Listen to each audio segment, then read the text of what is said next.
We are subverting illegitimate authority. WikiLeaks released 76,000 classified field reports of U.S. operations in Afghanistan. He has done a lot of harm to the United States of America, and he should pay for that. I hope he rocked in hell, starting with that. Yeah. WikiLeaks walks like a hostile intelligence service and talks like a hostile intelligence service. Publish true information that is otherwise unsayable. Joe Biden said Julian Assange is a high-tech terrorist. You cannot trust a government to implement the policies that it says that it's implementing. He has to answer for what he has done. And so we must provide the underlying tools.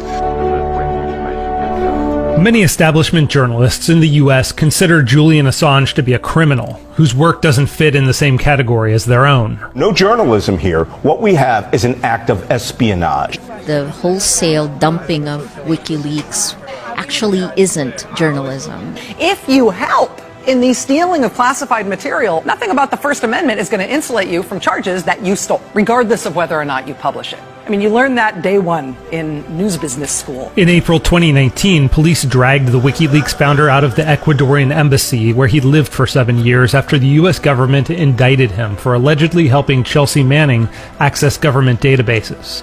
The New York Times editorial board applauded the move, writing that it could help draw a sharp line between legitimate journalism and dangerous cybercrime, and said that the Trump administration has begun well by charging Mr. Assange with an indisputable crime. Julian Assange is not a free press hero, the Washington Post editorial board opined, and he is long overdue for personal accountability.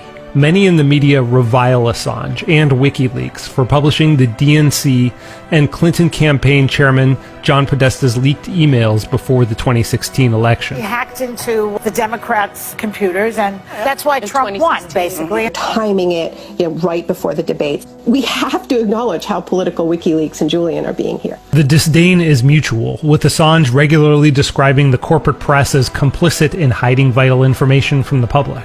History is shaped and distorted by the media. It is our single greatest impediment to advancement. Then in May 2019, the US government unsealed a second set of charges against Assange that, if they were to result in a conviction, could set a dangerous legal precedent that would put all investigative journalists who expose state secrets at risk of going to prison. Whether or not the media considers Assange one of their own, his fate could have a profound impact on the future of their profession. The government is now charging Assange with violating the Espionage Act of 1917 by publishing the information leaked by Chelsea Manning. If convicted, he could face up to 175 years in prison. Edward Snowden, a former government contractor, has also been charged under the Espionage Act for leaking information to the media, which is how it's more commonly used. What's different about Assange's case is that the government is claiming an individual unaffiliated with the government is guilty of a criminal violation for seeking out and publishing classified information, which is exactly what journalists do on a routine basis. The Trump administration today just put every journalistic institution in this country on Julian Assange's side of the ledger, which I know is unimaginable. Even many of his biggest media critics are concerned by the additional charges. Really, anybody who is concerned about press freedom should be extremely concerned about the prosecution of Julian Assange. Freedom of the Press Foundation co-founder Trevor Timm, who testified in Assange's UK extradition hearing, says that Assange's conviction under the Espionage Act would set a precedent that could endanger any journalist publishing leaked information about the US government. Maybe journalists don't like Julian Assange, or they have criticized many of his actions over the years. That's all well and good, but what really matters is the acts for which the Justice Department is trying to criminalize here. Bob Woodward, for the past 40 years, has made his entire career off writing books on various administrations' national security policies. He had a book called Obama's Wars, for example, that came out in 2010. It is hundreds of pages of highly classified information, basically the most sensitive information that you could possibly imagine, at a far higher classification level than anything WikiLeaks published. The investigation that made Bob Woodward the most famous journalist in the United States, that led to the resignation of Richard Nixon, Bob Woodward and his partner Carl Bernstein engaged in what the government is calling a conspiracy in the Assange case. They were going to grand jurors' houses, for example, and trying to convince them to hand over information that it would be illegal for the grand juror to hand over. This precedent was around during the Richard Nixon era. It's possible that Woodward and Bernstein would have been stopped far before Watergate and Deep Throat became household names. Richard Nixon may never have had to resign. They quite possibly could have gone to jail. I shall resign the presidency effective at noon tomorrow. The government claims that WikiLeaks crossed a legal line by posting a list of most wanted classified documents and providing the encrypted Dropbox that Manning would use to submit the Iraq and Afghanistan war logs. But Tim says this too is standard journalistic practice. Freedom of the Press Foundation, the organization I run, we have a software project called SecureDrop. And SecureDrop is essentially an open source version of a whistleblower submission system, something that WikiLeaks had a hand in pioneering back in the early 2000s and 2010s. Journalists at major newspapers around the country and around the world are constantly asking sources to leak them information. Of course they are. And they're increasingly doing this in the internet age in a very public way. But when the New York Times launched their SecureDrop, they took out a full-page ad in their own paper. I wrote a piece in The Guardian saying that somebody should leak the torture report back in 2014 if the government wasn't going to release it in full, because it contained evidence of illegal and unconstitutional acts. So this is a common tactic by reporters, by newspapers, by common citizens everywhere. And thankfully, at least for now, it's covered under the First Amendment. And I'm worried if this case goes forward, that it wouldn't be. One of the key accusations in the case against Assange is that he violated the Computer Fraud and Abuse Act by allegedly offering to help Chelsea Manning crack a password to a government database in an effort to cover her tracks. On this count, many journalists have sided squarely with the government. The government seems to be hanging their hat on this single, quite weak charge, which relates to a 30-second conversation between Julian Assange and Chelsea Manning. Nothing ever came of it. I think this one charge is potentially a sideshow, trying to convince the judge that Assange is some sort of hacker and that this doesn't relate to journalism.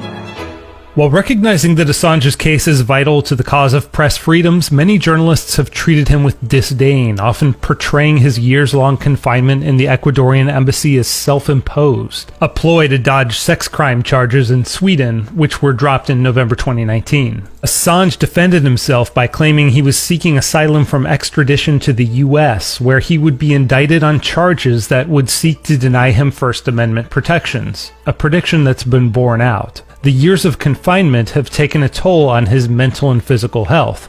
In 2018, doctors determined that Assange's condition was deteriorating after years of confinement and asked that he be allowed safe passage to a hospital. That request was denied. In 2019, the UN Special Rapporteur on Torture, Nils Melzner, described the conditions Assange has been subjected to as psychological torture. A decade ago, Assange was well regarded in establishment circles. The standing ovation he received at this 2010 TED Talk is inconceivable today. Assange created WikiLeaks in 2006 and leaked documents about the inner workings of Guantanamo Bay, vice presidential candidate Sarah Palin's emails, and bank fraud in Iceland. The organization first grabbed widespread public attention with this. Light them all up. Come on, fire! Hey, Roger. Video WikiLeaks would title Collateral Murder showed footage from a U.S. Army Apache helicopter of soldiers gunning down more than a dozen people in Baghdad who weren't engaged in active combat, including 2 Reuters reporters. The video generated international press and controversy. Assange said his intention was to expose the casual carnage and destruction happening in the course of the U.S. war in Iraq. It was another day at the office. How routine it was, a whole street covered with bodies. The reaction to that was nuts. Oh yeah, look at those dead bastards. Nice. The Iraq war logs, which followed, was the largest military leak in history, revealing that more than 15,000 civilian deaths hadn't been publicly reported. And it exposed the fact that the U.S. military had ignored reports of torture, rape, and murder by Iraqi authorities and soldiers. 15,000 people whose deaths were recorded by the US military but were completely unknown to the rest of the world. That's a very significant thing. And compare that to the 3,000 people who died in 9/11 and imagine the significance. Then in November 2010, there was a leak of more than 3 million U.S. diplomatic cables revealing corruption among various Arab governments, which helped inspire the Tunisian revolution that began the Arab Spring. WikiLeaks also released thousands of pages of both CIA and Russian state surveillance techniques, exposed Saudi support for ISIS, and undisclosed U.S. training of soldiers in Yemen, and helped provide Edward Snowden safe passage out of Hong Kong. Assange says his guiding principle has been to grant regular citizens access to the information powerful governments, corporations, and media gatekeepers wanted nobody to see. Someone's right to speak and someone's right to know, produce a right to communicate. And so that is the grounding structure for all that we treasure about civilized life. But the 2016 leaks damaging to the Hillary Clinton campaign and Democratic Party found him both new allies on the right. You have done a lot of good in what you have exposed about how corrupt, dishonest, and phony our government is. WikiLeaks, I love WikiLeaks. And critics on the left. Comes at the Mueller report, if we get a good look at it next week, and it's not too heavily redacted, we get a look at it and it shows that WikiLeaks, Assange himself, worked with the Russians to put out their attacks on the Democratic candidate Hillary Clinton. But Assange, who once said he viewed the choice between Clinton and Trump as a choice between cholera and gonorrhea, and who denies any connection to the Russian government, maintains that his commitment is to bringing to light true information, regardless of which political regime it might damage. We believe that the best type of government comes from a government that is scrutinized by the people when they have true information about how government and major corporations, other power actors in society actually behave. Tim says WikiLeaks' early work, which went a long way towards revealing the nature of 21st century American warfare and surveillance and exposing corrupt authoritarian governments, is what even those who dislike Assange should remember as he faces life in prison.